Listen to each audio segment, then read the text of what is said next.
On va vous présenter un petit peu l'agence pour démarrer. Donc, qu'est-ce qui a motivé la création de l'agence et notre manière de travailler? On vous présentera après un petit peu notre vision du tourisme vert, parce que c'est vrai que c'est un terme qui est beaucoup utilisé, mais qui peut avoir différentes significations. Il y a différentes manières de l'aborder. Et ensuite, on vous présentera comment nous, on l'adapte à nos produits, comment on travaille et comment on peut être facilitateur pour vous dans le sens où on produit et on commercialise vraiment des circuits sur toute la Bretagne. Donc, je me présenterai moi et puis après, je vous présenterai Camille qui est juste à côté de moi, qui travaille aussi à Kawan et avec qui vous pourrez avoir des contacts. Du coup, on va commencer. Je vais vous partager mon écran. Donc, comme je vous disais tout à l'heure, on va vous présenter un petit peu notre vision du tourisme vert en Bretagne. Donc, pour ça, on va commencer par vous présenter un petit peu l'agence. Donc, Kawan, on est implanté à Dinan, dans les Côtes d'Armor, donc dans Bretagne Nord. Et on rayonne sur toute la Bretagne avec quand même, on va dire, 90% de notre programmation qui se fait sur la côte nord. Donc, sur la côte nord, globalement, on va dire entre le Mont-Saint-Michel et Morlaix. Pourquoi cette volonté de travailler principalement sur la côte nord? C'est vraiment d'être au plus près de nos partenaires. Donc, on accorde une importance vraiment très importante au fait de travailler localement. On passe beaucoup de temps sur le terrain, c'est ce qu'on vous détaillera un petit peu après. Et du coup, on s'était rendu compte au tout début, donc on a commencé à la création de l'agence en 2018.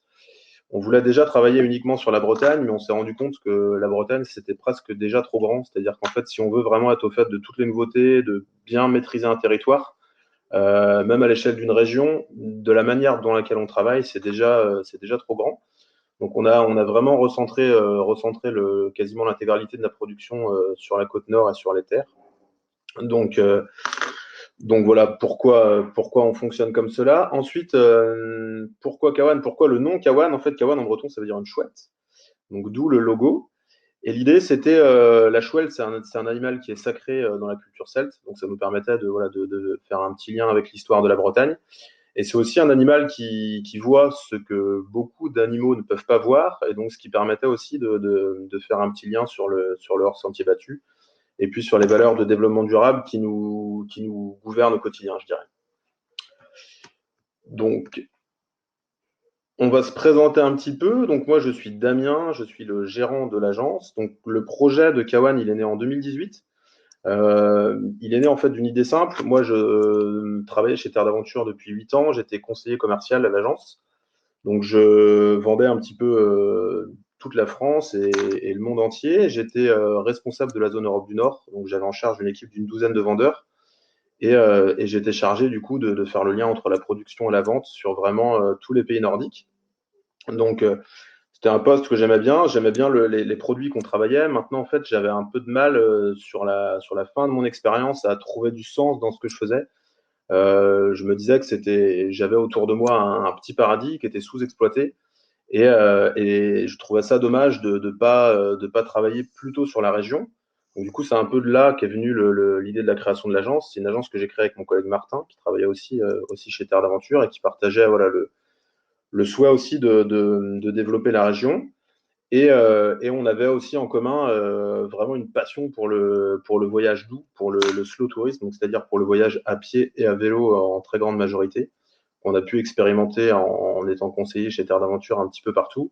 Et c'est vrai que c'est ces valeurs-là et cette manière de voyager-là qui vraiment ont inspiré le début de l'agence et l'envie de créer un réceptif qui soit implanté localement et qui puisse vraiment voilà, être au contact des partenaires tout le temps et de se dire, voilà, on est ici, on fait le lien entre les clients et les partenaires et c'est plus simple que de vendre un voyage en Islande ou un voyage au Pérou, quoi. Donc voilà un petit peu pour ma part. Donc maintenant, je vais laisser Camille se présenter. Bonjour, donc Camille, je suis en stage de deuxième année de master avec Damien chez Kawan. Pourquoi le tourisme doux? Pourquoi Kawan? C'est parce que je suis passionnée de rando, de vélo, d'extérieur et je suis bretonne et j'avais envie de travailler sur le long terme en Bretagne. Je me vois pas travailler ailleurs. Et voilà, je suis future professionnelle du tourisme et en fait, le tourisme vert, c'est vraiment la seule façon pour moi de voyager, de découvrir un territoire. C'est vrai que nous, on emmène vachement les gens à la rencontre des producteurs, dans des hébergements qui sont de qualité, qui sont petits. Et voilà, c'est vraiment comme ça que j'ai envie de travailler sur le long terme. Merci. Donc, on va vous présenter maintenant un petit peu plus en détail notre définition du tourisme vert. Comme je disais tout à l'heure, c'est vrai ça a pris un peu toutes les formes et différents sens maintenant. L'idée, c'est de se dire, de vous expliquer qu'est-ce que nous, on met derrière ce mot un peu générique et comment ça influence du coup vraiment notre manière de travailler. Donc, l'idée, c'est vraiment qu'il y a derrière, pour nous, hein, du moins, derrière la notion de tourisme vert, il y a vraiment l'idée de prendre son temps. De prendre son temps, c'est-à-dire voilà, de découvrir une région, mais sans forcément vouloir en faire trop. Alors, prendre son temps, ça ne veut pas dire ne rien faire. C'est très important pour nous parce que parfois, ça peut être un peu confusant, c'est-à-dire que on peut avoir l'impression que les gens qui ont envie de faire du slow tourisme ou de faire du tourisme vert, ils ont envie voilà, d'être posés à un endroit et de rien faire. C'est pas du tout ça, c'est vraiment un rythme qui est différent. L'idée, c'est plutôt voilà, d'aller en profondeur dans une région. Donc, ça veut dire on va forcément être attiré par des grands spots touristiques. Ce sera utopique enfin, de ce que nous, on pense, hein, de réussir à amener des gens dans Centre-Bretagne s'il n'y a pas un attrait principal. Par exemple, si on prend la vélo maritime, qui est vraiment un circuit qui est très porteur ces temps-ci. L'avantage de ce circuit-là, c'est qu'il reste sur la côte, mais il va permettre aussi d'irriguer les terres. Donc c'est toujours, quand on crée un circuit, on va toujours, entre guillemets, se servir, même si l'expression n'est pas très bien choisie, mais on va toujours se servir d'un itinéraire phare ou alors de spots qui attirent. Et derrière, tout notre travail, ça va être de montrer que autour de cela, il y a plein de choses à faire et qu'en prenant le temps de découvrir le territoire, on peut vraiment, d'une part, être plus tranquille, de deux, voyager de manière beaucoup plus douce et donc d'avoir un impact qui est vraiment réduit sur l'environnement.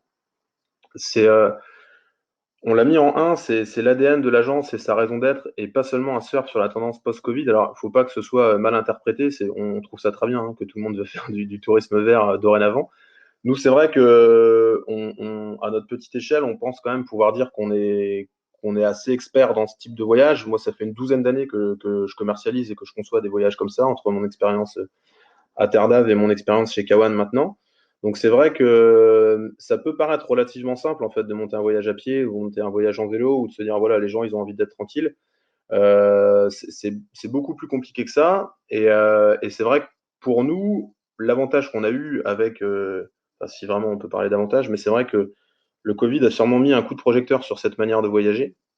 Mais nous, on était déjà là, on était déjà prêts. Et du coup, paradoxalement, dans un contexte touristique assez compliqué, assez défavorable, en fait, on a fait une très bonne année l'année dernière et on a fait une bien meilleure année que l'année d'avant. Donc ça montre que voilà, c'est des thématiques qui sont tendances, mais ça montre aussi, je pense que il faut être sincère dans la démarche. Les gens peuvent le voir, je pense, si on essaye de se raccrocher un peu aux branches et de se dire voilà, maintenant finalement, on sent que les gens peuvent plus prendre l'avion. Alors du coup, on va essayer d'avoir une programmation qui soit plus proche de chez eux.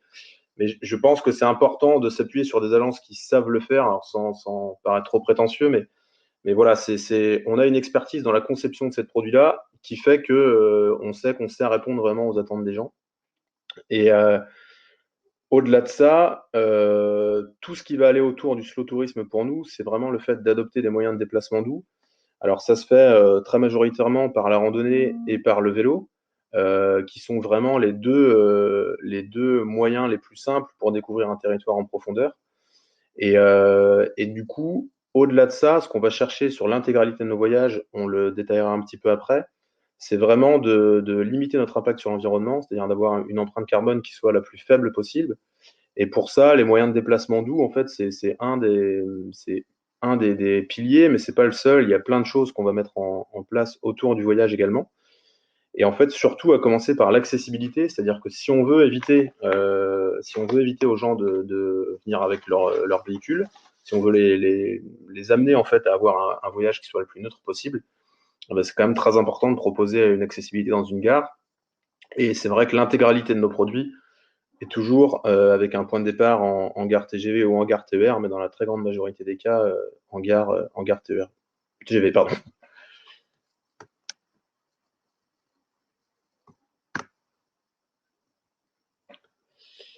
Donc on va passer maintenant à l'aspect conception. Donc comment nous on travaille du coup vraiment le tourisme vert. Donc je l'ai déjà un petit peu évoqué tout à l'heure. On essaye vraiment d'avoir l'empreinte carbone la plus neutre possible. Ça c'est le fil conducteur, c'est-à-dire qu'on c'est quelque chose auquel on ne dérogera jamais.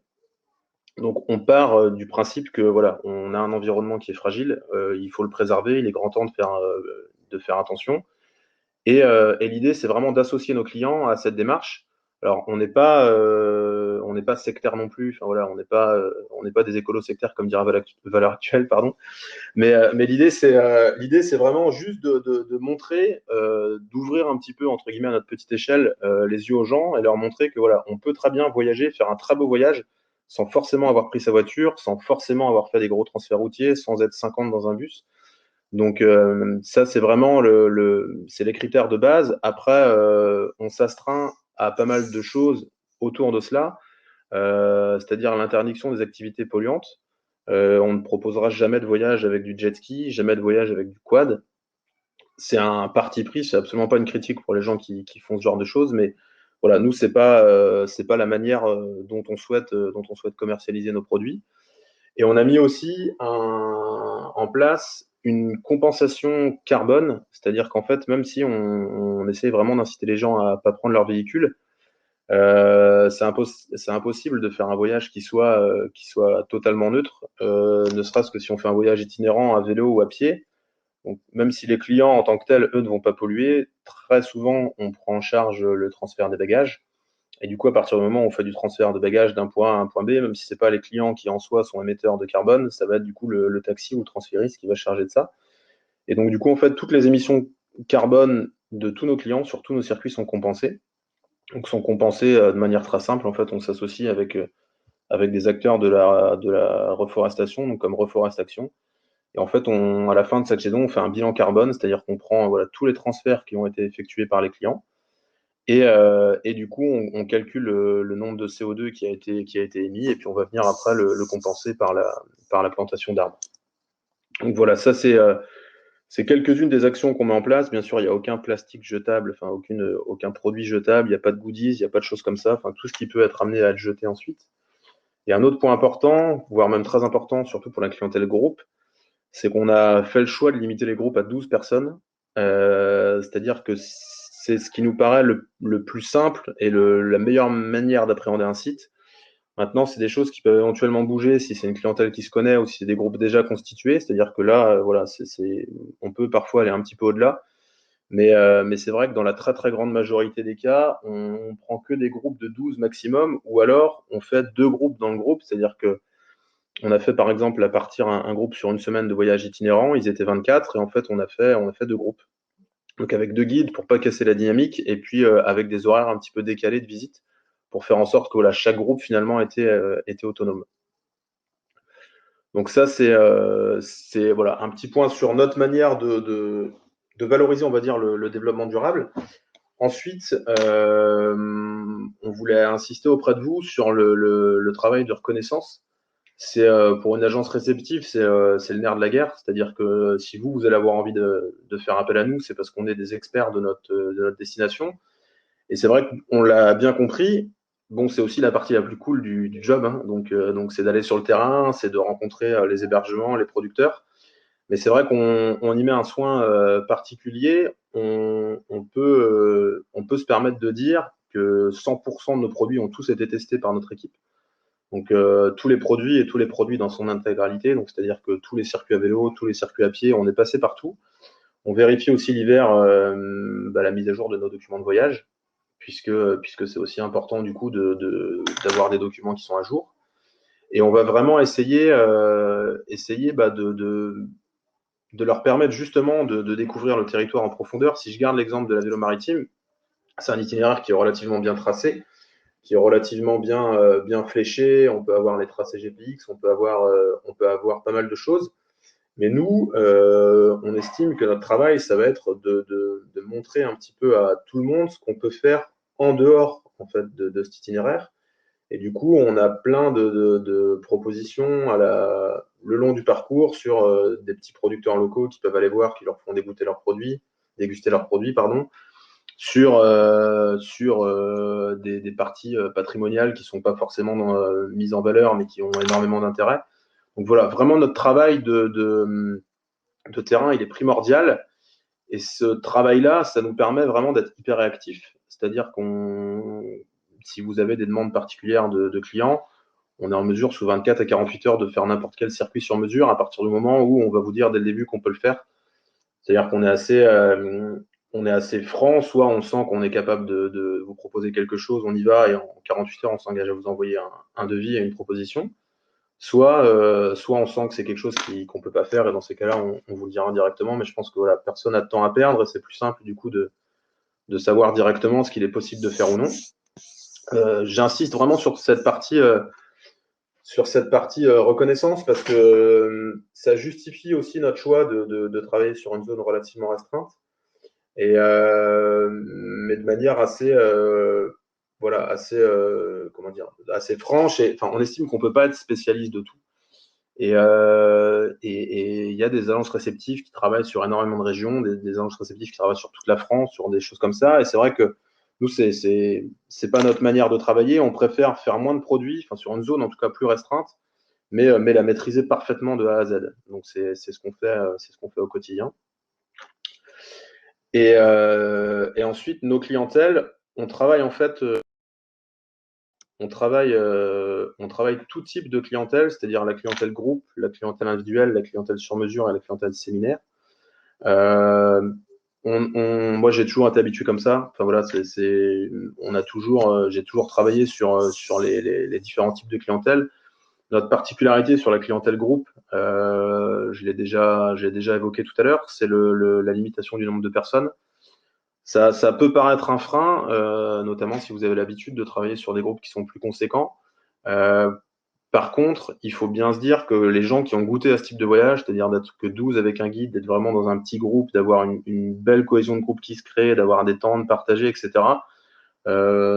Après, ils voudront plus faire que ça. Enfin, c'est vrai que on se rend compte que même que 12, parfois, c'est presque trop. Donc, on se demande si plus tard, on passera pas même à 8 pour vraiment garder du temps d'échange et puis garder un peu de fraîcheur et garder, quand on arrive quelque part, que ce soit chez un producteur ou chez un hébergeur, un partenaire divers et variés, c'est quand même toujours plus simple et la personne aura toujours plus de temps à passer avec chacun, voilà, si on arrive à 8 ou à 12 que si on est 50. Donc voilà pour la clientèle groupe. Sur la clientèle groupe, on s'associe, enfin, on a un réseau de partenaires et de guides avec qui on travaille, qui sont tous issus de la région aussi, ou en tout cas, même s'ils ne sont pas issus de la région, ils ont vraiment des connaissances au niveau historique, patrimonial, au niveau naturel, etc. On encadre aussi une partie de nos groupes en propre. Donc en l'occurrence, moi, j'encadre pas mal de groupes à vélo. Et, euh, et c'est important aussi ce réseau de guides-là parce qu'on sait qu'on peut s'appuyer sur eux. C'est les guides, le guide sur un voyage en groupe, c'est la clé de voûte du voyage. C'est lui qui va faire la réussite ou non d'un produit. Donc c'est important vraiment de bien les connaître et d'avoir toute confiance en eux parce qu'une fois que nous, on a fait notre travail du mieux possible, si on a un guide qui ne maîtrise pas le circuit ou qui ne connaît pas voilà, par où on doit passer, des choses comme ça peut tout de suite, être compliqué. Donc on travaille avec peu de guides, mais avec des gens en qui on a toute confiance. Ensuite, on a la clientèle individuelle, c'est 80% environ de notre clientèle. Donc là, c'est des personnes pour qui on a préparé les parcours à l'avance. Donc toutes les étapes sont réservées, que ce soit les hébergements, la location de vélo s'il y a besoin, le transfert des bagages. Donc là, on va être facilitateur, c'est-à-dire qu'on va vraiment avoir un rôle d'intermédiaire entre le client final et les différents partenaires. Et c'est vraiment sur cette partie-là que la partie reconnaissance, elle est primordiale parce que au-delà de l'aspect logistique, c'est vraiment très important notamment sur le voyage itinérant, mais il y a aussi vraiment la partie valeur ajoutée d'une agence. Et c'est là où ça va être important vraiment le travail de reconnaissance dans tout ce qu'on va pouvoir apporter.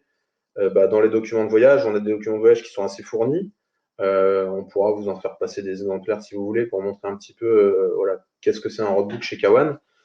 Et surtout, sur cette clientèle individuelle-là, comme sur la clientèle groupe, on a la possibilité de faire du sur-mesure, c'est-à-dire soit adapter un circuit existant, c'est ce qu'on fait dans la très grande majorité des cas, c'est vraiment très rare finalement qu'on vende un circuit tel quel, un circuit catalogue.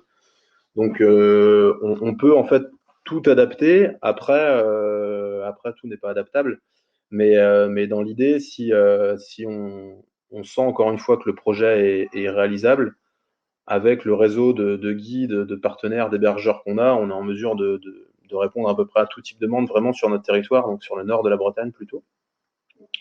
Et on peut aussi avoir une clientèle séminaire. C'est une clientèle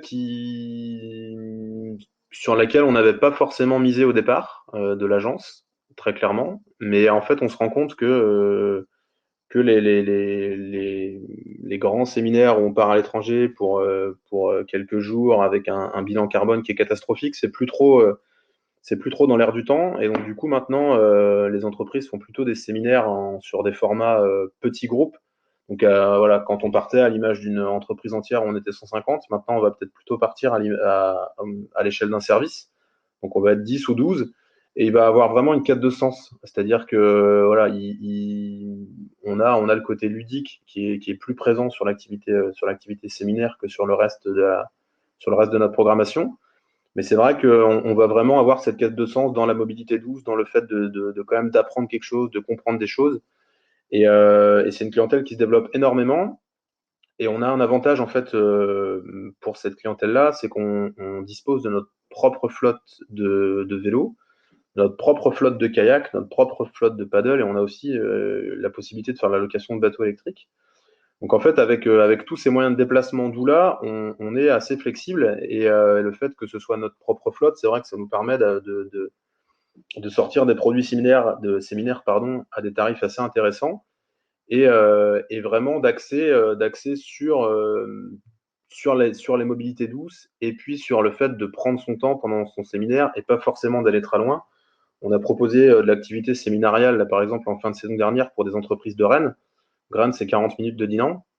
Donc ça peut paraître voilà, pas hyper dépaysant comme ça.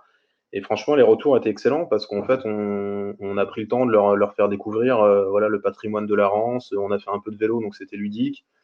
On avait organisé une petite chasse au trésor en kayak. Enfin voilà, il y a vraiment moyen de faire pas mal de choses tout en utilisant des moyens de déplacement doux et tout en étant sur une zone relativement restreinte.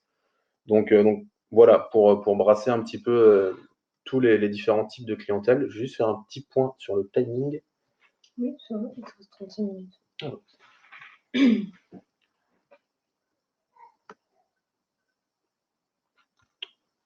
Hop. Donc ensuite, l'expertise du voyage à pied et à vélo. Donc on a voulu faire un petit focus là-dessus. Parce que c'est quasiment 95% de ce qu'on propose. Il y a toujours soit du vélo, soit de la rando. C'est des activités qui sont simples, qui sont très faciles d'accès. Par contre, c'est pas forcément si simple que ça, pardon, de construire un produit à vélo ou en rando.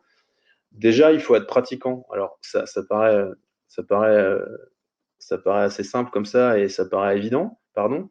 Mais c'est vrai qu'on se rend compte, nous, pour avoir des demandes en direct, parce qu'on travaille aussi la clientèle en direct, qu'on a très souvent des demandes qui sont absolument irréalisables, que ce soit en termes d'itinéraire, que ce soit en termes de distance, en termes de durée. C'est 9 demandes sur 10, hein, je pense qu'on raccourcit ou qu'on rend plus facile. On a une image de la Bretagne d'une destination balnéaire à juste titre, et donc d'une destination assez plane. Alors que sur la côte nord bretonne, on a des dénivelés de moyenne montagne, c'est-à-dire que sur une étape d'une quarantaine de kilomètres le long de la vélo maritime, on peut avoir 6 à 700 mètres de dénivelé positif. Donc c'est ce qu'on peut faire quand on fait une quarantaine de kilomètres à vélo dans le Jura. Donc c'est là où c'est important vraiment de bien connaître le terrain, parce qu'on se retrouve très souvent avec des demandes, des gens qui veulent faire 60, 70 km par jour. Et en fait, nous, on leur conseille plutôt d'en faire 35 et 40, et c'est déjà amplement suffisant, notamment parce que ça permet aussi justement de garder du temps pour faire autre chose que du vélo. Sur du du voyage à pied et à vélo, au-delà de la pratique, pour nous, ce qui est important, c'est que c'est un moyen de déplacement. Donc, c'est-à-dire qu'on va aller d'un point A à un point B. Et il ne faut pas que ça nous prenne l'intégralité de la journée, sinon ça veut dire qu'on n'aura pas le temps on n'aura pas le temps de faire autre chose, on n'aura pas le temps de s'arrêter, déguster des huîtres dans la baie de Cancale, on n'aura pas le temps d'aller visiter un château. Donc l'idée, c'est toujours de garder du temps. Donc on essaye de se fixer 3-4 heures de pratique physique, j'entends, donc que ce soit à pied ou à vélo, sur quasiment l'intégralité de notre programmation. Après, si on a en face de nous des gens qui sont pratiquants, des gens qui sont experts, bien sûr, on va allonger parce on va se fier à ce qu'eux nous disent. Et c'est vrai que de prime abord, il faut quand même être très prudent sur les distances et sur la difficulté parce qu'un voyage en Bretagne, c'est pas forcément un voyage où on va être tout le temps que sur du plat. Donc c'est un premier petit point lié vraiment aux itinéraires. Après, on s'adresse aussi à un type de clientèle particulier, c'est-à-dire que notamment la clientèle itinérante, elle a des attentes particulières en termes de services qui ne sont pas forcément les mêmes que ceux que des clients qui vont rester sur un point fixe et qui vont rayonner autour vont souhaiter. Donc c'est important vraiment de maîtriser cette clientèle. L'idée, c'est qu'on ait souvent beaucoup de services associés, donc de caler la logistique des bagages. Pareil, ça peut être très simple, ça peut paraître très simple de caler une logistique bagage, sauf que si on fait passer, si on fait passer un taxi trop tôt, ben, les gens ne sont pas encore partis. Si on fait passer un taxi trop tard, eh ben, les gens sont arrivés, ils n'ont pas leur bagage. Donc, tout ça, c'est des petites choses qui peuvent paraître très simples, mais c'est vrai que voilà, pour nous, c'est le quotidien de gérer ce genre de choses et vraiment de faire en sorte que le voyage roule de A à Z sans faire de jeu de mots. Mais voilà, l'idée, c'est que on sait comment travailler la clientèle cycliste et la clientèle de randonneurs à pied. Et donc, c'est important vraiment dans la conception et dans le suivi du voyage. Un petit point, du coup, plus précis sur le voyage à vélo, il y a un autre point qui est essentiel, c'est le matériel. Donc, c'est vrai que le fait de pouvoir s'appuyer sur notre propre flotte, on vérifie systématiquement nos vélos avant et après le départ. On a des vélos qui sont adaptés au voyage itinérant. Donc, c'est-à-dire que c'est des vélos qui sont légers, sur lesquels il y a des porte-bagages. C'est des vélos qui sont assez faciles à entretenir pour que les gens aussi, s'ils ont un petit souci dans le séjour, ils n'aient pas forcément besoin de nous appeler. Alors bien sûr, s'ils nous appellent, on y va, mais en fait, ils sont toujours plus contents s'ils ont réussi voilà, à réparer un petit souci qui pourra se poser. Et sur les vélos électriques, puisque c'est la demande est exponentielle sur ce genre de choses, on a des vélos avec des batteries qui font une autonomie d'une centaine de kilomètres, des vélos qui sont assez puissants. Donc voilà, on sait adapter le matériel, en tout cas à l'itinéraire. On ne va pas mettre non plus des vélos surpuissants, c'est-à-dire que si les gens ils restent sur le canal d'Île-et-Rance, qu'entre Rennes et Saint-Malo, on ne va pas avoir besoin d'un vélo trop puissant parce que limite, à l'inverse, ça va pénaliser pratiquement la balade. Par contre, si on envoie des gens sur la vélo maritime, voilà, sur des parties assez accidentées, par exemple dans la baie de Morlaix ou des choses comme ça, on sait qu'on va vraiment avoir intérêt à mettre des vélos avec des moteurs puissants, avec un moteur qui est dans le pédalier. Donc voilà, c'est toutes ces petites choses-là qui font que voilà, on sait travailler cette clientèle-là. Sur la clientèle, les deux clientèles, elles peuvent paraître similaires, elles sont quand même relativement différentes. Il y a beaucoup de néophytes sur la clientèle à vélo. Il y a eu un essor du voyage à vélo qu'on a tous vu, qui est incroyable, notamment parce que les gens avaient besoin de prendre l'air, notamment parce qu'ils ont redécouvert le vélo en moyen de déplacement de tous les jours. Et du coup, c'est vraiment sur cette clientèle-là, surtout qu'il faut faire un petit peu attention voilà, aux itinéraires, au choix des étapes. Et la clientèle de voyageurs à pied, de ce qu'on voit nous, elle a plutôt toujours été là. C'est-à-dire que les gens qui nous ont contactés l'année dernière, c'était souvent des gens qui avaient déjà eu l'occasion de faire d'autres voyages à pied. Et du coup, ils ont des idées beaucoup plus précises de ce qu'ils souhaitent. Ils ont aussi voilà, une vision assez précise de leur niveau. Donc, c'est un peu moins compliqué. Enfin, les gens sont capables de nous donner des repères sur d'autres randos itinérantes qu'ils ont pu faire dans les Alpes, un petit peu partout. Et ça nous permet de les aiguiller un petit peu plus facilement.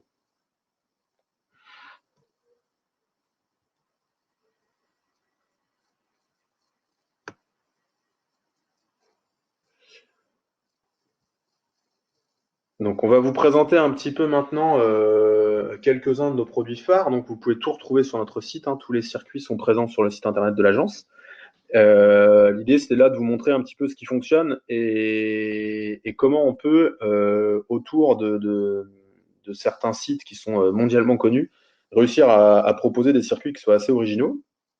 Donc notre produit phare de l'année dernière, c'était vraiment la vélo maritime. Donc la vélo maritime, c'est un itinéraire qui traverse la France, hein, qui part de Roscoff et qui va jusque dans le nord de la France, en longeant la côte.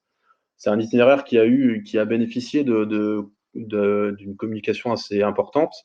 Donc un coup de projecteur vraiment important. C'est un itinéraire qui se développe énormément. Et nous, on a la chance du coup de l'avoir sur toute la Bretagne. Donc nous, on va travailler l'intégralité de la vélo maritime sur la partie bretonne. Enfin, un petit peu plus même, parce qu'on va jusqu'au Mont-Saint-Michel. Mais voilà, on va proposer des voyages de Roscoff au Mont-Saint-Michel dans les deux sens et sur des durées qui sont variables. On a monté, nous, des séjours en 8 jours, en 4 jours. Mais c'est vrai qu'en fait, on s'adapte très souvent à la demande avec toujours cette possibilité d'arriver et de repartir d'une gare. Donc, on a quasiment tout le temps un départ qui se fait soit sur Saint-Malo, soit sur Dinan, soit sur Saint-Brieuc, soit sur Morlaix. Et ça permet aussi aux gens de faire du one-way, c'est-à-dire qu'en fait, ils vont démarrer, par exemple, leur circuit à Saint-Brieuc. Donc, ils arrivent à la gare TGV de Saint-Brieuc. Ils vont terminer leur circuit à la gare TGV de Morlaix. Et ils laissent les vélos à Morlaix. Après, nous, c'est notre logistique interne. On s'occupe vraiment de rapatrier les vélos et de prendre en charge le transfert des bagages, etc. Mais voilà, l'idée, c'est d'être vraiment facilitateur, encore une fois. Et sur un itinéraire comme la vélo maritime, sur lequel, voilà, franchement, c'est hyper bien fléché, donc on pourrait très bien se dire on n'a pas besoin d'une agence. Nous, notre valeur ajoutée, ça va être vraiment de l'organisation, donc de mettre de l'huile dans les rouages, de faire en sorte que tout se passe bien, d'avoir une sélection aussi d'hôtels et de partenaires assez précise. C'est tout bête, mais si on travaille avec des hébergements qui ne sont pas labellisés accueil vélo, on ne sait pas si les clients vont pouvoir, par exemple, stocker leur vélo en sécurité. On ne sait pas s'ils vont pouvoir recharger les batteries de leur vélo électrique. Donc, c'est toutes ces petites choses qui sont à vérifier en amont et qui nous permettent, nous, d'être sûr qu'une fois que les clients partent, voilà, tout se passe pour le mieux. Ensuite, on a la côte d'Émeraude. Donc, la côte d'Émeraude, c'est la côte qui va de Cancale au Cap Fréhel, donc qui inclut Saint-Malo et Dinard notamment. Donc, nous, c'est voilà, on est implanté au sud de cette zone-là, hein, donc dans la ville de Dinan, qu'on voit en photo avec le viaduc et le port. Et donc, du coup, c'est vrai qu'on parcourt vraiment la côte d'Émeraude en long, en large et en travers en permanence. On habite là, on vit là, donc on est tout le temps sur le terrain et c'est vrai du coup, on a vraiment comment dire, une expertise extrêmement poussée de cette zone-là et une possibilité du coup de proposer beaucoup, beaucoup de choses. Donc là, c'est ce qu'on marquait à pied, en vélo, en bateau. C'est vrai qu'on a des circuits qui vont mixer un petit peu tout. On aime bien aussi se dire qu'on ne reste pas enfermé dans une activité. On peut très bien avoir sur le même circuit des gens qui ont envie une journée de faire une balade à pied avec un guide, par exemple. Le lendemain, ils vont faire une sortie à vélo, ils vont être en autonomie. Et puis, on va caler une petite balade en bateau électrique dans le port de Dinan pour terminer. Donc, l'idée, c'est que sur le triangle, on va dire Dinan, Dinard, Saint-Malo, Cancale, on soit en mesure vraiment de répondre à peu près à tout type de demande et encore une fois, d'avoir des tarifs qui sont plutôt intéressants parce qu'on ne délègue rien. C'est-à-dire que sur toute cette partie-là, on crée les produits, on les commercialise, mais on assure nous-mêmes le transfert des bagages, on assure nous-mêmes éventuellement le transfert des clients. Et puis, on va aussi utiliser notre matériel, donc nos vélos, nos kayaks, nos paddles, etc. Donc voilà, vraiment une expertise sur la côte d'Émeraude. Et ensuite, on voulait faire un petit focus sur un circuit qu'on est en train de terminer, qui va sortir là d'ici quelques jours, je l'espère, qui est en fait le tour de la baie du Mont-Saint-Michel. C'était une manière de vous montrer, bon, le Mont-Saint-Michel, on le connaît tous, tout le monde y a quasiment été une fois dans sa vie. Mais malgré ça, en fait, on a beaucoup de gens qui viennent, qui vont sur le mont, qui éventuellement vont faire une petite balade dans la baie avec un guide et qui vont repartir après. Et l'idée qu'on a eue, c'est de faire le tour complet de la baie du Mont-Saint-Michel. Alors, encore une fois, je vais me répéter, donc, toujours accessible depuis une gare. Donc, c'est un circuit qu'on a monté en boucle, soit au départ de Saint-Malo, soit au départ de Granville. Et, euh, et l'idée, c'est de faire le tour de la baie en mixant les activités. Donc, on va avoir une partie à pied, donc une partie itinérante, notamment sur la partie normande de la baie, donc entre Granville et Genêt. On va avoir ensuite une traversée de la baie à pied, c'est-à-dire que les clients vont directement traverser, donc partir du côté normand et arriver du côté breton, entre guillemets, en traversant vraiment la baie du Mont-Saint-Michel, donc accompagnés avec un guide. Ensuite, ils rattraperont un bout de la vélo maritime, donc pour suivre vraiment la côte d'Émeraude, donc en passant par Cancale et Saint-Malo. Et pour nous permettre de faire la boucle, ils iront en bateau jusqu'à Chauzet, donc sur les îles Chauzet, qui est un archipel qui est absolument splendide. Et ensuite, de là, ils resteront une nuit et repartiront sur Granville. Donc l'idée, c'est que c'est possible soit depuis Granville, donc soit depuis Saint-Malo. Mais c'est vraiment de montrer que voilà, autour d'un site mondialement connu, mondialement réputé, on arrive quand même à faire des choses assez surprenantes et un itinéraire qui va vraiment être très sympa parce qu'on aura toujours la vue sur le Mont-Saint-Michel, mais on aura aussi tout ce qu'on a calé autour, donc toutes les visites guidées, les visites patrimoniales, la visite des polders, enfin voilà, il y aura plein de choses. Et c'est un circuit qui peut plaire au plus grand nombre, dans le sens où il sera vraiment accessible en termes de niveau. On est sur 2-3 heures d'activité physique par jour maximum. Et puis, c'est un circuit qui est très simple à vendre parce que voilà, on a juste à prendre un billet de train pour Saint-Malo ou pour Granville. Et puis après c'est parti, quoi.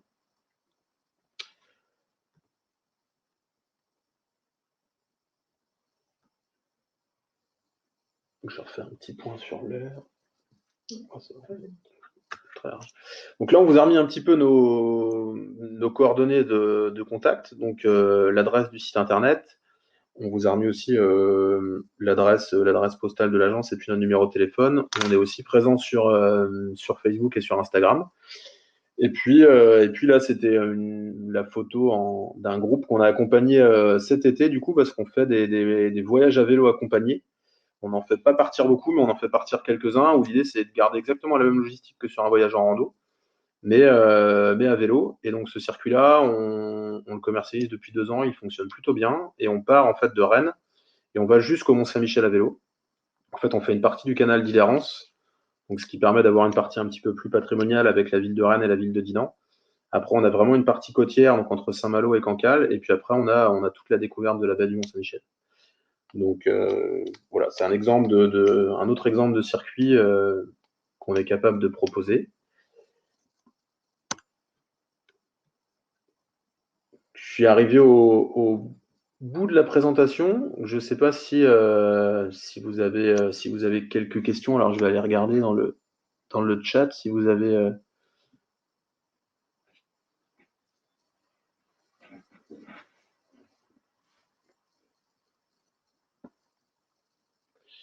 Alors, je vais répondre à la demande de Valérie. Est-ce qu'il y a des itinéraires adaptés avec les enfants? Oui, tout à fait. En fait, on a une programmation famille. Donc l'idée, c'est de garder exactement le mode de fonctionnement qu'on peut avoir sur les voyages adultes.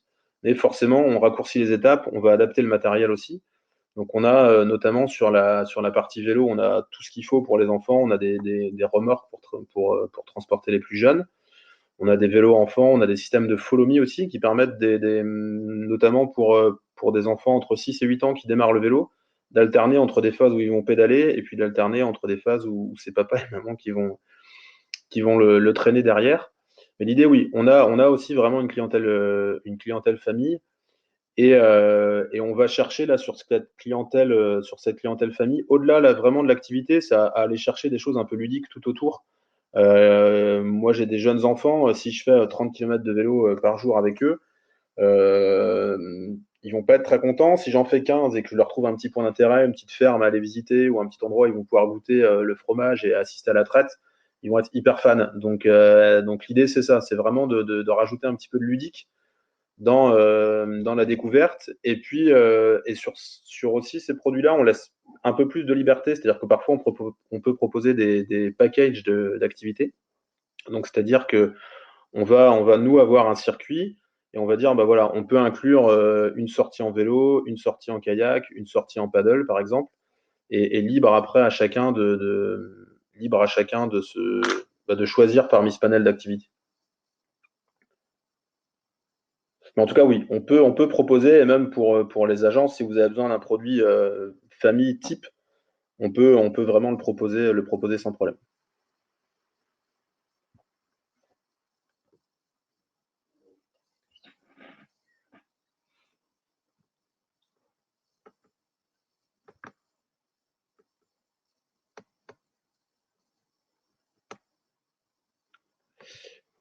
Alors, je vois la question de Anne. Comment travaillez-vous avec les agences? Alors, on travaille effectivement déjà avec les agences, avec des agences françaises ou avec des agences étrangères. On fonctionne de manière relativement simple. La plupart du temps, quand on peut, on crée un produit spécifique à votre demande. Donc, c'est-à-dire qu'on va créer un produit sur une zone donnée. Et en fait, on va vous communiquer un prix de vente. Et après, en fait, libre à vous d'appliquer la marge que vous souhaitez derrière.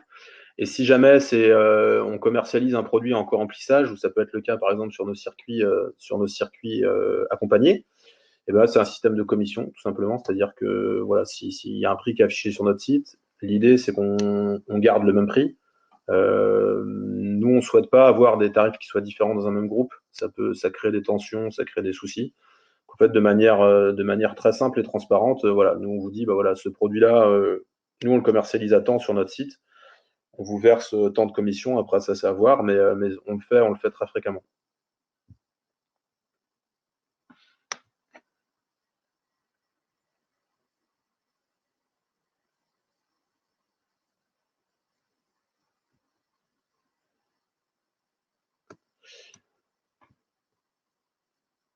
Sur la petite question, je reviens sur la petite question par rapport aux personnes en situation de handicap. On a déjà eu des demandes comme ça. On peut être capable de le faire. Après, ça dépend. On a un gros travail à faire en fait de questionnement avant pour vraiment voir ce dont les personnes ont besoin. C'est vrai que c'est un public qui nécessite une expertise assez pointue en termes de besoins au niveau des chambres, etc. Nous, on sait répondre en fait à la problématique de la faisabilité d'un circuit, c'est-à-dire sur le terrain, en termes d'itinéraire. Enfin, je prends un exemple tout simple. Par exemple, on avait eu une demande pour faire le circuit Rennes-Saint-Malo à vélo. Donc, pour un groupe où il y avait dans le groupe des personnes qui fonctionnaient sur un système de vélo couché. Là, on était en mesure, nous, de dire, bah voilà, à tel endroit, il y a une barrière, mais on sait qu'on va pouvoir la passer tel endroit, tel endroit. Là, vous allez pouvoir passer sans problème. Après, c'est juste, voilà, c'est plus dans l'échange qu'on voit les besoins en termes de chambres. Et c'est là où, avec les hébergements où nous on travaille, souvent il y a peu de chambres PMR, enfin accessibles aux personnes à mobilité réduite, par exemple. Donc du coup, quand c'est sur la très haute saison, malheureusement, on s'est retrouvé à refuser pas mal de demandes parce qu'en fait, on n'arrivait pas à avoir les chambres, tout simplement. L'itinéraire, on sait faire. Encore une fois, si ça reste sur la côte nord, sur la côte d'Emeraude, on saura s'adapter et proposer des choses. Par contre, c'est plus au niveau hébergement où là, on a moins d'expertise. En tout cas, on ne peut pas se permettre de prendre des allotements comme on le fait sur d'autres circuits.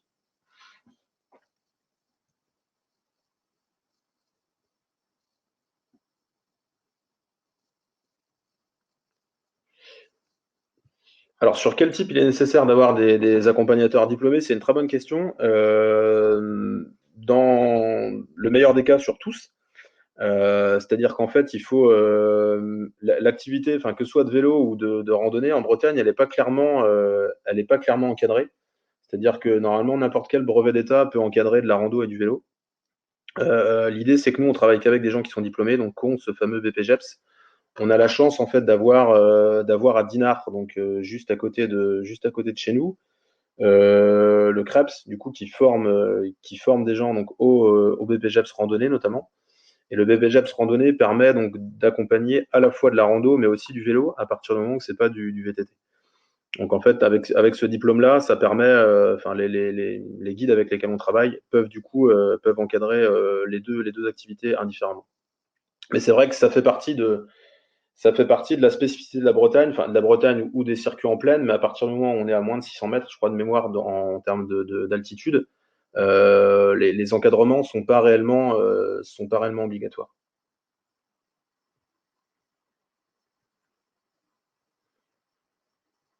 Le guidage peut se faire en différentes langues, oui. Oui, oui, en fait, sur la côte d'Emeraude, on travaille avec des guides qui sont capables, nous, de travailler en anglais et en espagnol. Et au besoin, on peut aussi avoir un encadrement en allemand. Mais en tout cas, sur le anglais, espagnol, sans problème. Et on travaille en fait déjà avec des agences anglaises, enfin avec une agence anglaise, pardon, et une agence espagnole qui revend nos circuits. Bah, écoutez, s'il n'y a pas d'autres questions. Ah si, pardon. L'entretien de notre parc de vélo, il est internalisé, tout à fait. C'est une très bonne question. Il est internalisé, on le fait nous-mêmes. Alors après, en très très haute saison, s'il y a des manipulations qui sont assez chronophages, on va avoir tendance à l'externaliser par manque de temps essentiellement. Mais sinon, non, on le fait nous-mêmes. Et c'est ce qui justifie aussi le fait d'avoir des vélos qui sont assez simples. Alors simple ne veut pas dire mauvaise qualité, mais assez simples dans leur manière de fonctionner. C'est que ça nous permet d'intervenir rapidement. Et c'est vrai que bah, plus on a des vélos qui sont perfectionnés, plus les réglages sont précis, plus les possibilités du coup de panne, d'ennui sont importantes aussi. Donc c'est un choix qu'on a fait d'avoir des vélos qui sont plutôt simples, mais sur lesquels on peut intervenir très rapidement. Voilà, bah écoutez, je pense qu'on va pouvoir terminer le webinaire. Je vous remercie de m'avoir écouté. C'est un peu troublant du coup de ne pas avoir de pas avoir de conversation et de ne pas avoir de retour audio en tout cas. Donc j'espère qu'on a réussi à vous montrer un petit peu comment nous on travaillait comment on abordait la question du tourisme vert en Bretagne et les compétences qu'on avait. Alors on n'est pas les seuls, hein, mais je veux dire voilà, on sait travailler vraiment la clientèle qui en attend d'un tourisme vert, qui souhaite faire du voyage itinérant à pied et à vélo. Et puis, je dirais, l'avantage qu'on a, c'est qu'on est relativement petit et relativement jeune, mais on a travaillé dans des agences assez importantes qui faisaient du coup du voyage à pied à vélo aussi. Donc voilà, on a la flexibilité d'une petite agence, mais avec les compétences de personnes qui ont travaillé voilà, chez des tours opérateurs un petit peu plus importants. Je vois chinois en demande de langue, pas encore, mais en fait, on a été contacté par quelqu'un qui est capable justement d'encadrer en langue chinoise. Et ça pourrait effectivement être possible. Alors, cette année, je pense pas, mais l'année prochaine, c'est fort probable. Avec toujours, c'est vrai que la clientèle chinoise, elle a souvent tendance à voyager sur des groupes un peu plus conséquents. Et c'est à voir comment on arrive à intégrer nos standards, on va dire, de taille de groupe à la clientèle chinoise, mais dans l'idée, ça peut être très intéressant justement de montrer, enfin voilà, qu'il n'y a pas, voilà, ils n'ont pas tous forcément envie, je pense, d'être à 60 dans un bus, et ils ont peut-être aussi envie de prendre le temps et de découvrir une région un petit peu plus en profondeur, comme on peut le faire chez nous. Merci à tous. N'hésitez pas, vous avez tous les coordonnées de contact. On est dispo aussi si vous souhaitez prendre un rendez-vous, hein, soit cet après-midi, soit demain toute la journée. Donc voilà, j'espère qu'on aura été assez clair et je vous remercie de votre attention. À bientôt, au revoir.